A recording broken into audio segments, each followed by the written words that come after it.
just down at the bottom of the garden to collect some things before heading up to the allotment.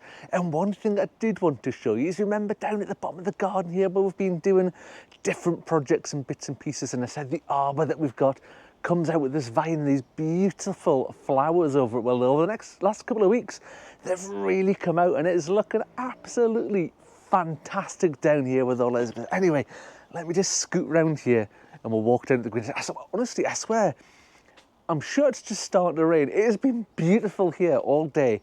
And over the last half an hour, just when I've decided, right, it's time to get out, get down the garden, get up the allotment, it's gone great. And I'm sure I've felt some spots of rain and the temperature has started to drop. Anyway, not to worry, one more thing. Just before we head into the greenhouse, I wanted to say a big shout out to Linda, who you might see in the comments, under the name Gardening Addict. We had a thing at the weekend. There was a charity event on in Linlithgow, where I live, with the Linlithgow Community Development Trust, where we were doing a plant swap and giveaway, and Linda came along to see what was going on and see all the plants and whatnot, and picked up some plants from the plant giveaway. Hopefully they grow well with a bit of luck, but it's a great thing. It's a wonderful charity organisation, does loads of work in the community, and with us and the bit I'm involved in, really helping people to grow their own vegetables, their own fruit, their own flowers, whatever it might be, in whatever space they have in and around their homes. Anyway, enough of me waffling on. Let's pop into the greenhouse and see what we've got. It's a little bit quieter in here. There's a bit more room, because if you saw the video from the weekend there, nearly all of the tomatoes are out, all of the peppers are out.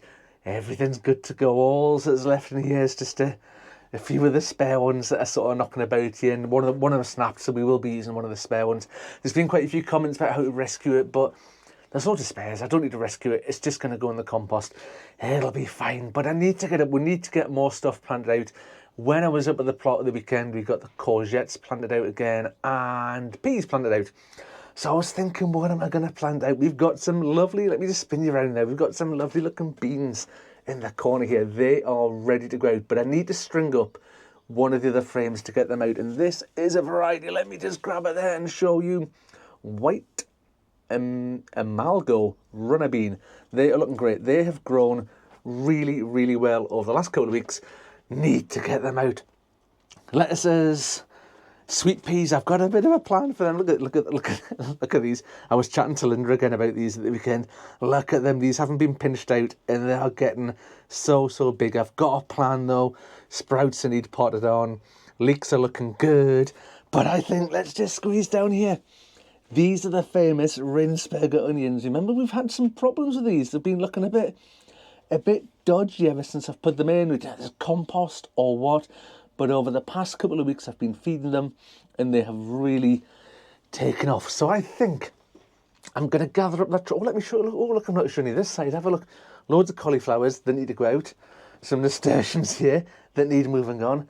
Some lettuce, some spring onions. I was thinking about doing the lettuce today. Honestly, I thought, okay, I'll put the lettuce out.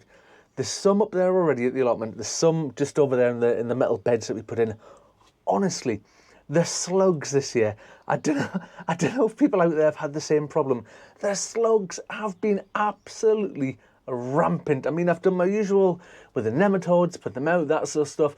Normally keeps on top of them. But I think, you know, the winter was so mild around here.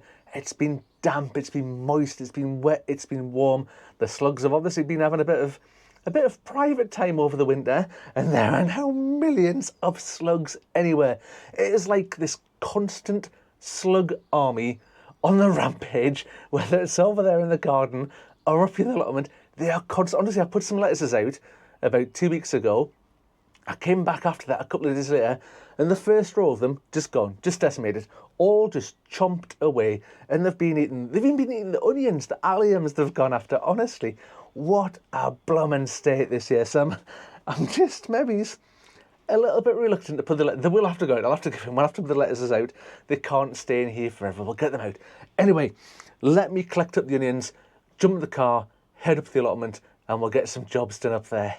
So we made it to the allotment, and there's a bit of a hiccup. I might have accidentally forgotten to bring the onions. I have left them on the shelf next to the door in the house. Then I came up here and I thought I'd do the watering, and I soaked myself down one side with the watering can. that my shoelace came undone. However, it's not all doom and gloom.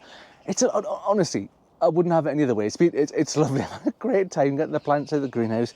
Coming up here, I've been potting around, doing some jobs, getting some weeds out, doing some water and stuff like that. My plot neighbours are over the way there, John and Evie were here. Lovely, lovely people. Evie goes, do you want some turnip seedlings? Absolutely, have some turnip seedlings, and produces a tray of about 1,000 seedlings. Honestly, they're wonderful. I've planted some out. We'll go out, we'll make the most of being here. We'll go out, we'll have a look at some stuff and what's going on. Then on our way out, she said, have you got any room for some beetroot? And I've got a little bit of space. I think where the squash arches and things are going to go, weekend. I think I've done the weekend. We'll get that done, and then she produce this. Look at this. Look at these wonderful beetroots in deep root trainers. And that's what I think earlier in the year when I've been talking about the plot and planning, sorting stuff out, I always leave space for unexpected things. You never know when somebody's going to give you something, when you might get gifted something. I don't know about anybody else, but I always feel like if somebody gifts me a plant or a little seedling or something, I always take so much extra care of it. I always want it to do really well because somebody's given it to me as a gift. I always look after it so well compared to my plants that just get a bit abused sometimes, and I look after the other ones really well. Anyway, that's enough of my tales of woe and then tales of joy. Let me get sorted. We'll get out there. We'll have a look at a few things. Like I say, I was doing a few things at the weekend. I didn't have the camera on and stuff like that because it's nice to come up sometimes and just potter about and do stuff. But I'll have a look about. I'll show you what we've done and we'll get on with a few things. So back with you in just a jiffy. Let me just show you these few things out here. Let me just spin you around a little bit. So these are the courgettes that we planted out at the weekend there. I had a bit of a different plan for this bed. I had some flowers and things I was going to put in that didn't germinate. They haven't done very well. It's a bit funny, not to worry. We've got the courgettes in there now, and they've got loads of space to spread out and grow millions of courgettes. We've got a green, a gold, a green, and a gold, which you might not be able to see hiding over there. So hopefully we get a good mix in. You know, I was mentioning the slugs before. This is Tuesday today, and I only put these out on Sunday. And look at this. I was saying about the slugs. They have been munched in half, that leaf. And the same with this one over here. Look at that. That's properly been munched. Bloomin' slugs, man. Right, let's have a look and see what else we've been up to. So I mentioned we got the seedlings before, the turnip seedlings off my plot neighbour, and I've still got some here. Look, there's loads. I'm going to take them home and do something with them. But we've done this bed here. We've got lettuces up this end, a few of which were completely decimated by the slugs. Maybe come in a bit closer and just show you this bed. So what we've done here for the first time is to use some of the leaf mould. So the leaf mould that is in this sort of wire container over here. This is around about 2.5 years old. So it's about 2.5 years to make this. And honestly, how lovely is it to mulch your own bed with your own sort of homemade organic material. This was literally me just scooping up loads of leaves, chucking them in that wire container. They've been there about 2.5 years, rotted down, and they have made the most lovely, soft, crumbly. It's a bit wet at the moment. I've watered it. It's a bit wet. I'm saying crumbly, but it's wet because I've watered it. Crumbly, organic material that's gone in the soil. The soil was a bit dry. It's a bit hard. This is going to seep in. It's all going to mix in. It's going to be lovely. The Swedes in there, they're going to get covered with the environment at the end there. Hopefully, keep the butterflies off them, and everything will be okay. Well, with a bit of luck anyway. The only other thing I wanted to show you from the weekend there, let's trek all the way down the plot here. And this is a rhubarb. I must honestly, I walk past this every time I come here. I walk past this rhubarb at least 10 times because it's right up at the top end of the plot. So much of it. I really need to get harvesting. Look in here. Look at all the stalks of rhubarb in there. And it's red, so it's going to be lovely and sweet. It is going to be delicious, and there's loads of it. So I'm looking forward to that. There's only so many rhubarb crumbles you can have. I think I am a fan of a rhubarb crumble. I think they're absolutely beautiful. Whether it's just custard, whether it's just cream, whether it's just ice cream, doesn't matter. It is still delicious. However, I spotted something. I'm just walking back to the polytunnel here, by the way, because I think it's going to start raining again.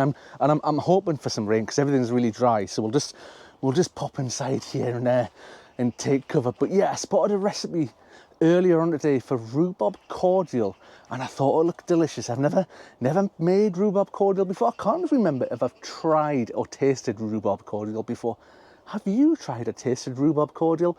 Let me know in the comments down below if you have. Also, tell you what I'm dead keen to know, Are you having problems with slugs and snails this year? Honestly, they are rampaging everywhere. There's so many of them, and I'm determined to get on top of them. We'll fettle them one way or another. Anyway, that's me done. Thank you for watching, folks, and I'll see you on the next one. Bye for now.